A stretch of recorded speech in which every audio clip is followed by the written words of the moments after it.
مولانا محمدا عبده ورسوله المبعوث إلى الأسود والأحمر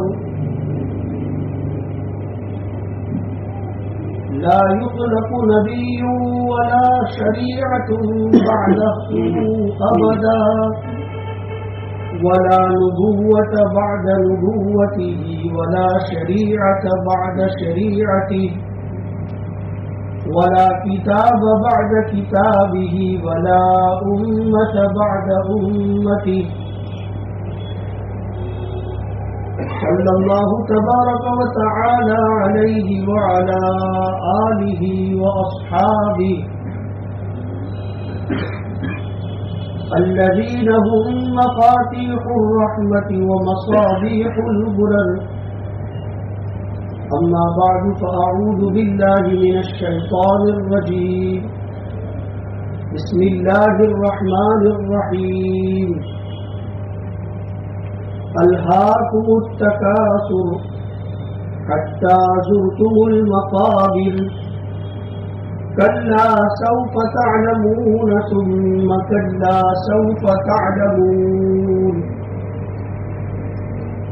كلا لو تعلمون علم اليقين لترون الجحيم ثم لترونها عين اليقين ثم لتسألن يومئذ عن النعيم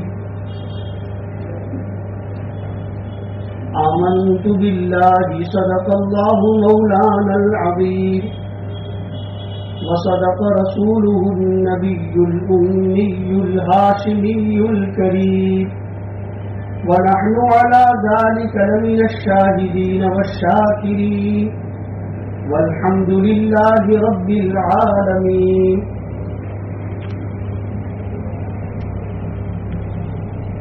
میرے بزرگان محترم، قرآن کریم کی ایک سورت سورۃ التکاثر آپ حضرات کے سامنے پڑھی گئی. اس سورت میں اللہ تبارک و تعالی نے ہم انسانوں کی ایک شکایت بیان کی. اللہ تعالی کو ہم انسانوں سے شکایت کمپلین بیان کی اللہ کو اپنے ہم انسانوں. ظاہر سی بات ہے کہ جب کسی بڑے کی طرف سے ہماری کمپلین آئے، جب کسی بڑے کی طرف سے ہماری کمپلین آئے، مثلا ہمیں یہ میسج ملے کہ ڈی ایس پی آفس سے آپ کی کمپلین آئی ہوئی ہے کہ آپ ایسا ایسا کر رہے ہو، یہ قاعدے کے ورد میں ہے یہ، تو ہم چونک جاتے ہیں، ڈر جاتے ہیں. گاندھی نگر سے ہمارے نام پہ اگر کوئی نوٹس آ جائے، کوئی لفافہ آ جائے اور اس میں ایسا لکھا ہوا ہو کہ آپ کی فلاں فلاں کمپلین ہم تک پہنچی ہے، یہ کیا ہے، اس کا خلاصہ کرو، تو ہم دوڑتے ہو جائیں، خالی آگے پیچھے اوپر نیچے نہیں، دوڑتے ہو جائیں. اور اگر مان لو کہ پی ایم او کچہری سے اگر ہمارے نام پہ نوٹس آ جائے تو کیا حال ہوگا؟ یاد رکھیے، جتنی بڑی عدالت سے، جتنی بڑی وجاہت اور عہدے سے کمپلین آتی ہے، اتنا ہی ہم اس کو دھیان پر لیتے ہیں، اتنا ہی اس سے ہم ڈرتے ہیں اور چوکنا ہو جاتے ہیں، اور ہم اتنا ہی یہ امید رکھتے ہیں کہ وہ ہمیں اپنی غلطی سدھارنے کا ایک موقع دیں. ہم خلاصہ لکھتے ہیں، please give me one chance, مجھے ایک موقع دیجیے اور میں اپنے آپ کو سدھار لوں گا. ابھی کوئی پنشمنٹ، کوئی پینلٹی نہ لاگو کیجیے، ایک مرتبہ مجھے سدھرنے کا موقع دیجیے. اللہ رب العزت جو ہمارے خالق ہیں، ہمارے مالک ہیں، ہمارے سب کچھ وہی ہے، سب کچھ وہی ہے، ہمارے ہی نہیں، سب کے سب کچھ وہی ہے، سروے سروا سرو پریتا، وہی ہے جو کچھ بھی ہے۔ انہوں نے اپنے اس کلام پاک کی ان آیات میں ہماری ایک شکایت کی،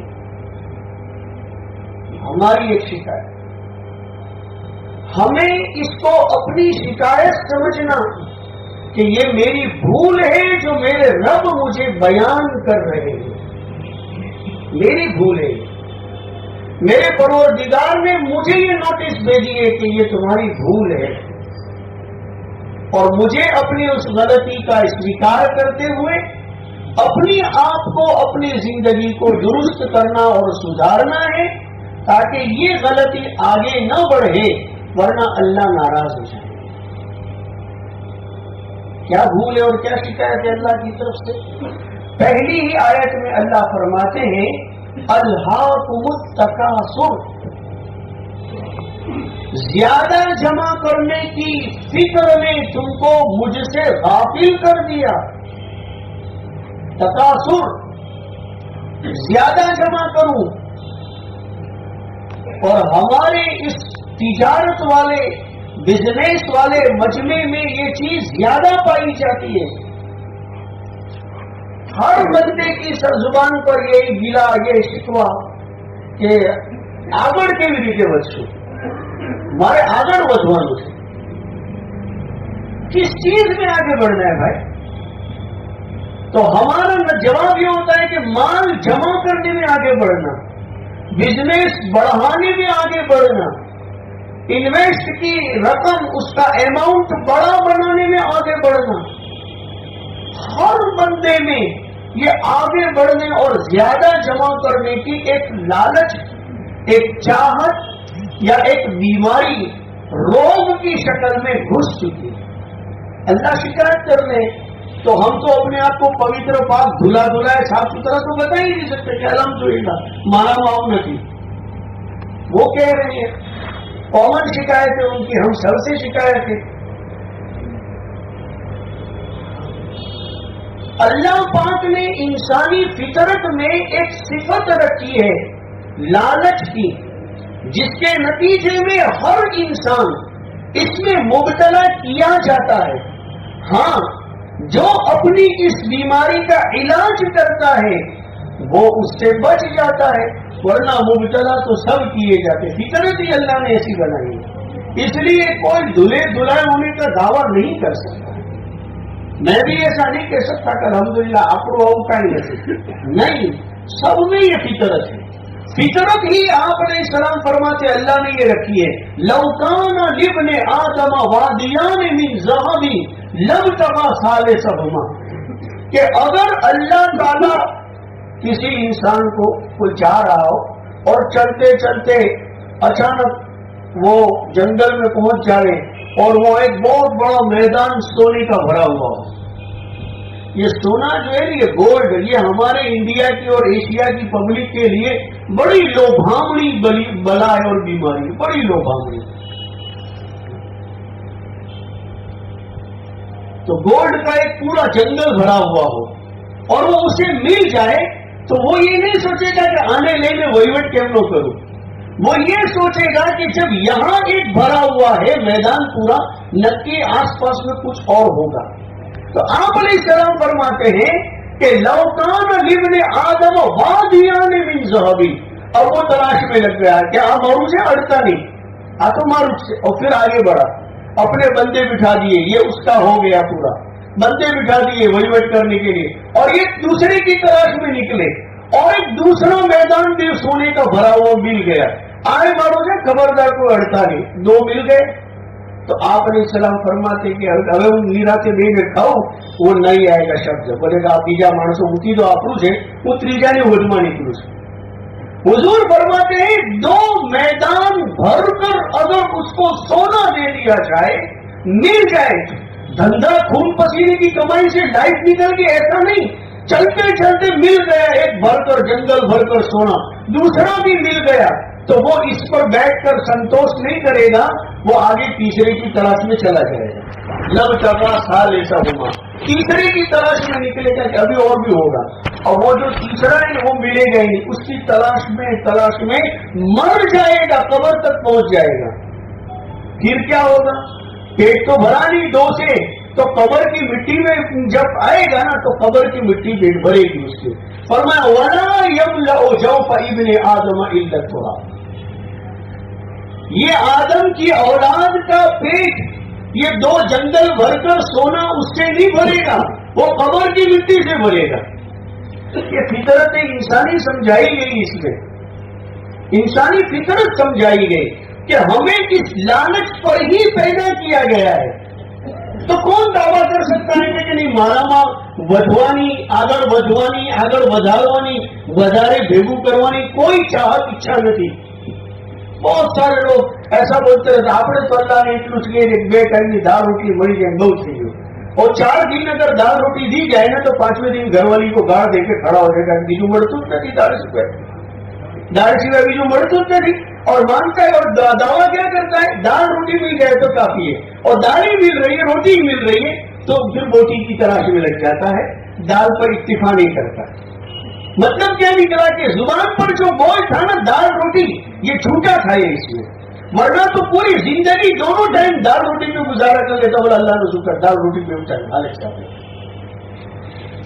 ہمارے وڈالی میں جب میں پڑھتا تھا نا تو وہ محتمم صاحب بولتے تھے کہ مولوی برادری اگر نئی آئٹموں کی عادت بن جائے گی نا تو پھر صحیح سے پڑھائیں گے نہیں کہ، تو کہا ہم نے اصول بنا لیا پہلے دن سے لے کر 6ویں دن تک روز دال، تو ڈیلی دال ہوتی تھی۔ تو ہم لوگ ایک بار جمع ہوئے اور موتی صاحب کو ارجی دی بسوں نے 35 દિવસ દાળ તમે ખવડાવો છો જરાક તો રહેમ કરો۔ تو محتمم صاحب نے کمیٹی میں میٹنگ کی، بولا طلبا کی درخواست آئی ہے عرضی آئی ہے کہ بسوں نے 35 દિવસ લગાતાર દાળ، اور اس میں طے ہمارے یہاں تو વડાલી میں દાળ طے تھی، તમે જાન્યુઆરીમાં આવો કે મેમાં આવો કે ઉનાળામાં આવો કે શિયાળામાં આવો પડખી જ ના આપો કે આ બીજી દાળ છે, એવું જ લાગે કે એની એક દાળ હતી ફ્રીજમાં ભરીને મૂકેલી રોજ ગરમ કરીને આપતા હોય। જરાય કલરમાં ફેરફાર નહીં, જરાય ટેસ્ટમાં ફેરફાર નહીં, જાડી કે પાતળી એમાંય ફેરફાર નહીં। ایسی پتا نہیں وہ باورچی کتنا کیسا ہوگا، وہ سیم دال بناتا تھا ایک ہی ٹائپ کی دال۔ تو پھر محتمم صاحب نے کہا کہ چلو دال کی بہت کنٹری ہے تو اٹھواڑا میں 1 દિવસ ہم نے رکھا دال نہیں کڑی کھچڑی سانجے دال میں روٹلی پر یہ داڑے بھی شام کو اس دن بھی دال تو ہے۔ محتمم صاحب نے بولا ہمارا اصول ہے دال تو ڈیلی آئے گی تو ڈیلی آئے گی، بس تم کو دال چاول کھا کر کے کنٹال گئے تو ہفتے میں 1 دن کڑی کھچڑی بنا دیں گے، اس دن شام کو دال روٹی بنا دیں گے۔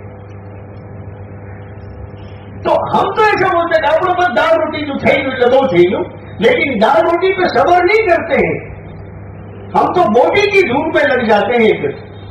اس لیے یہ یاد رکھیے کہ یہ ہر بندے کی یہ بیماری ہے، وہ یہ چاہتا ہی ہے کہ میں کچھ زیادہ ہی جمع کر لوں، زیادہ جمع کرنے کی حرص، اس نے اتنا جمع کیا میں اس سے زیادہ جمع کروں، اس نے اتنے بنا لیے میں اتنے بنا لوں، اس کا اتنا ہو گیا میں اتنا کر لوں۔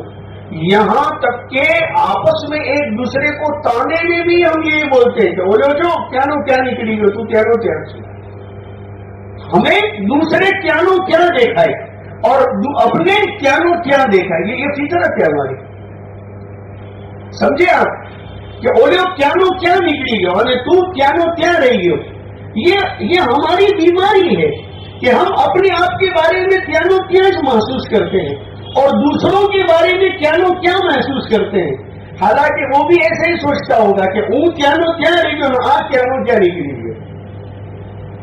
ہم جیسے دوسروں کو کیا نو کیا تصور کرتے ہیں وہ خود کو کیا نو کیا تصور کرتے ہیں، اور ان کی چاہت ہوتی ہے کہ آپ بتا کیا نہ کیا نکلی گیا وہ کیا نو کیا رہی ہو، એટલે હજી ہماری محنت کروانی ہے۔ اور ہر بندہ بیچارہ یہی سوچتا رہتا ہے کہ میں کیسے آگے بڑھوں، આગળ કેમ ન હોય، સ્કોપ જ નથી મારી પાસે، મારે આગળ વધવાનું છે، મારી પાસે સ્કોપ નથી۔ کیسا عجیب کہ اللہ رب العزت فرماتے ہیں یہ تمہاری شکایت, یہ کمپلین ہے, یہ جو جذبہ کہ اور میں جمع کر لوں, زیادہ سے زیادہ مجھے مل جائے, یہ بیماری ہے, یہ اللہ سے غافل کرنے والی چیز ہے. اللہ سے غافل ہو جاتا ہے آدمی, اس سے اللہ سے غافل ہو جاتا ہے اور اپنی زندگی کے مقصد کو بھول جاتا ہے پھر کہ مجھے جانا کہاں ہے. اور یاد رکھیے زندگی میں ہر آنے والا پڑاؤ پچھلی زندگی کو بے حقیقت بتاتا ہے. زندگی کا آنے والا اسٹیپ ہمارے پچھلی لائف کو بے حیثیت اور بے حقیقت بتاتا ہے. ہماری زندگی کے بنیادی 3 پڑاؤ, بچپن, جوانی, 55 یعنی بڑھاپا. اب آپ بچپن میں دیکھ لیجئے کہ چھوٹے بچے ہوتے ہیں یا جب ہم چھوٹے تھے تو وہ رمکڑے کی گاڑی لاتے تھے. ہمارے زمانے میں تو 8 آنا اور 1 روپے کا چھوٹا چھوٹا ٹیمپو آتا تھا, جیپ گاڑی بھی آتی تھی اتنی چھوٹی چھوٹی, 1 روپے میں پلاسٹک کی آتی تھی. اس 1 روپے کی یا 8 آنا کی جیپ گاڑی کو ہم ٹائیگر کی جیپ گاڑی سمجھتے تھے.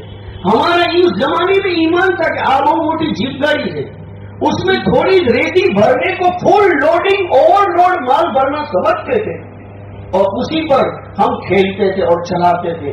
اور بھولے چکے اگر کسی نے لے لی یا کوئی اور لڑکا ہمارے گھر مہمان بن کر آیا اور اس نے اگر لی تو ہمارا رونا دھونا چالو. کیوں مائیں تھوڑی بار صبر کرے تو جیسا اب تو جیسے نا, ہمیں یقین ہی نہیں آتا, ہمیں یہ تصور ہوتا ہے کہ وہ میری جیپ گاڑی لے کے چلا جائے. وہ رونا شروع کر دیتے ہیں, دھمال ہو جاتی ہے. اب اس سے لینی ہوتی ہے واپس, وہ رونا شروع کر دیتا ہے کہ نہیں وہ نہیں آپ کو تمہارے لئی جوانی. تو یہ اور رونا شروع کرتا ہے کہ جو کہتے تو نہیں کہ لئی جوانی باتوں کر, لئی جوانی باتوں کرے. اب آپ سوچئے کہ اب یہی 2 بچے جو اس طرح 1 آٹھانا یا 1 روپے کے پلاسٹک کے ٹیمپے کے خاطر لڑے, یہ دونوں جب جوان ہو گئے اور یہ 4 ویل میں بہترین سفر کرنے لگے اور ان کے ڈیش بورڈ پر کسی نے وہی 1 روپے کی وہ 5 روپے کا پاؤچ لیتے ہیں بچے, اس میں بھی کبھی کبھی نکلتی ہے ایسی چھوٹے چھوٹے ٹیمپو نکلتے ہیں, چھوٹا ویمان نکلتا ہے. وہ ٹیمپو نکلا اور کہا کہ لے بھیا آچا ہو جائے અને હવે રડતો નહીં, લે પકડ, હવે રડતો નહીં. اور اس کو بولے کہ بھیا آنے سے تو نہ رڑتو پاسے. تو ایسے کیا سمجھیں گے ہم اس وقت؟ ہمیں ایسا لگے گا کہ یار وہ ایک عجیب سی حرکت تھی, عجیب بیوقوفی کی بات تھی, عجیب پاگل پن کی بات تھی, عجیب معاملہ تھا. اس کے لیے ہم لڑے تھے, اس کے لیے روئے تھے, ہمیں دھم پچھاڑے کیے تھے. اور اس کی ماں اور میری ماں آپس میں ایک دوسرے کو, وہ اس کے بچے کو, میری ماں مجھے ڈانٹ رہی تھی, بولا آواز کر پپا نے کہہ دو چکا وہ جیت کرے تھے بہو بچے سے. ایسا میٹر بن گیا تھا. سنگرام مچایا ہم نے اپنے گھر میں اس ایک کے لیے, وہ پلاسٹک کے لیے.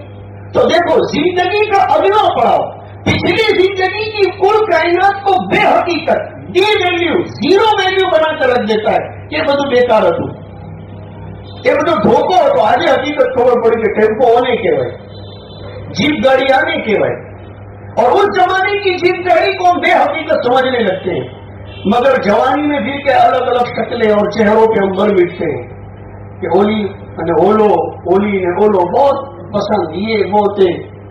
جب بڑھاپے کے پڑاؤ میں چلے جاؤ اور وہ ڈوشیما تمہیں راستے میں ملے کبھی, جس پھول جھڑی, جس کو ہم پھول جھڑی سمجھ رہے تھے, جس کو گل کڑی سمجھ رہے تھے, وہی ڈوشیما وہ بعد میں ملے اور پھر آپ اس کو دیکھو کہ کبھی اچانک مل گئے کو اوڑھو بنے تو اچھا آپ میرا ماسی سے ارے اللہ یہ وہ ہے. اس کے خاطر تو ہم کیسے کیسے پیترے رچے تھے, کیسی کیسی فیلڈنگیں بھری تھی. اینا بعد میں کیا کتنی بار پگتیا چڑھی گیا تو میں نے ہاتھ موکے پہنچائی نے گاڑی موکے دو. اب وہی ڈوشیما ملے گی تو کیا آپ وہ پیترے رچو گے, وہ داؤ کھیلو گے؟ اب جوانی میں جس حقیقت کو ہم حقیقت سمجھ رہے تھے, بڑھاپے کے اسٹیپ کے آتے آتے تو وہ ایک پرانا خواب بن کے رہ جاتا ہے. اور ہم سوچتے تھے کہ ڈوشی پا چڑھا پڑے اپنا گاڑا تھا. یاد رکھیے موت کا ایک جھٹکا زندگی کی حقیقت کو کھول دے گا. اللہ فرماتے ہیں یہ غفلت رہے گی حتی زرتم المقابر، یہاں تک کہ تم نے اپنی قبر کو دیکھ لیا، اور جیسے ہی اپنی قبر کو دیکھو گے تو یہی زندگی جس میں مارو بازارو کیمنو ودو پہنو ودو، یہ سب کا سب بے حقیقت بن کے رہ جائے گا.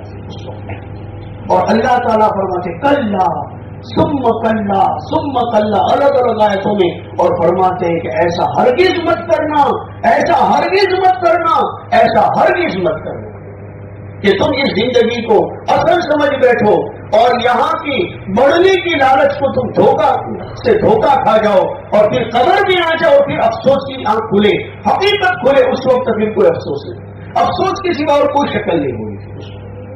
تو اللہ نے ہماری شکایت کی اللہ تعالیٰ نے، اور پھر مزید آخری آیت میں تو یوں کہہ دیا کہ جس بے حقیقت فانی دنیا کو، جس کو تم نے ہماری غفلت کی بنیاد پر کمایا ہے، ایک ایک نعمت کا حساب لوں گا تم سے. ثم لتسألن یومئذ عن النعیم، یہ جتنی بھی نعمت میں نے دی تھی، دھوکہ دیا تم نے اپنے آپ کو، غفلت میں رہے، بھول چکے مجھے، اور یوں ہی حاصل کرنے کی دوڑ میں لگے رہے، آؤ ایک ایک نعمت کا میں حساب لوں. اور اس وقت اگر اللہ رب العزت کے حساب لینا شروع کیا تو کیا حال ہوگا ہمارا. ایک چھوٹی سی ریڑھ پڑ جاتی ہے، آدمی حساب نہیں لے پاتا ہے، توڑ بازی کے چکر میں لگ جاتا ہے. ایک چھوٹی سی فائل بن جاتی ہے اور آدمی دوڑتا ہو جاتا ہے کہ حساب کہاں سے لا کر کے دوں گا اس کا. اور وہ پوری زندگی میں جتنی بھی نعمتیں ہیں ان سب کے بارے میں وہ وارننگ دے رہے کہ ہم ضرور حساب لیں گے ہم آپ سے. اس لیے ہم اپنے آپ کو دھوکے میں نہ ڈالیں، اپنے زندگی کے مقصد کو پہچانیں. کمانے سے منع نہیں، کمانا فرض ہے. کھانے سے منع نہیں، جان بچانے کے لیے کھانا فرض ہے. پہننے سے منع نہیں، سطر کو چھپانا فرض ہے. یہ ساری چیزیں ہمیں اپنی زندگی کی کرنی ہی کرنی ہے، منع نہیں ہے اس سے. یہ تو حکم ہے، ہاتھ پر ہاتھ اور بلی مراد یہ غلط بات ہے، یہ تو فقیروں کا کام ہے، یہ حرام چیز ہے. اللہ تعالیٰ اپنے بندوں کو ایسے بیکار، بے روزگار اور فقیر اور بھکاری بن جائیں یہ پسند نہیں فرماتے. یہ تو گناہ ہے شریعت میں. یاد رکھیے، کاروبار میں لگے رہیے، نمازوں میں، لیکن نمازوں میں بھی لگے رہیے، نعمتوں میں رہیے لیکن نعمتوں کے شکرانوں میں بھی رہیے. غفلت سے اپنے آپ کو بچائیے، غفلت سے. اللہ کو بھول جائے یہ نہیں ہونا چاہیے، اللہ کو بھول جائے یہ نہیں ہونا چاہیے. یعنی کمانے میں ایسا کوئی طریقہ نہ اپنائے جو اللہ کو بھول کر ہو تو کمائیے. واپرنے میں ایسے دھندے نہ کریں، ایسے طریقے نہ اپنائیں کہ اللہ کو بھول کر ہو. کمائیں تو اللہ کو یاد رکھتے ہوئے طریقوں میں رہ کر کے کمائیں، اور خرچ کرنے کی جگہوں میں بھی اللہ کو یاد رکھنے والی جگہوں میں ہی خرچ کریں، تو پھر غفلت سے بچ جائیں گے. اور غفلت بڑی بیماری ہے، بہت بڑی بیماری ہے. غفلت ہی بنیادی جڑ ہے، چاہے وہ جوان لڑکا ہو چاہے وہ بوڑھا انسان ہو. اگر اللہ سے غافل ہے تو کسی بھی بہکاوے میں رہ جائے گا، کسی بھی ٹریک پہ چل جائے گا. وہ جوانی میں بھی گناہوں میں مبتلا ہو سکتا ہے، وہ بڑھاپے میں بھی گناہوں میں مبتلا ہو سکتا ہے. غفلت بڑی بیماری ہے. ہمارے حضرت شیخ صاحب کو ہم کبھی فون کرتے کہ حضرت معمولات پورے نہیں ہو پاتے ہیں، مدرسہ اور گھر اور یہ سب لگا رہتا ہے، تو حضرت پوچھتے کہ چلو معمولات پورے نہیں تو کوئی بات نہیں، غفلت میں تو نہیں تھے نا، تو پہلے یہ بتاؤ. حضرت اتنی غفلت تو محسوس نہیں ہوئی، تھوڑی بہت ہوئی ہوگی. تو بولتے دیکھو غفلت میں مت پڑنا، غفلت ام الامراض ہے. غافل ہو جانا اللہ سے یہ بہت بری بلا ہے. اس کی وجہ سے انسان بیماری میں مبتلا کیا، یہ آفتوں میں مبتلا کیا جاتا ہے. اس لیے غفلت سے بچنا یہ ہے کہ ہماری آمدنی، انکم سورس اور ہمارے خرچوں کے راستے، یہ دونوں کے دونوں اللہ رب العزت کو یاد رکھتے ہوئے ہونے چاہیے، اللہ سے بھول کر نہیں ہونے چاہیے.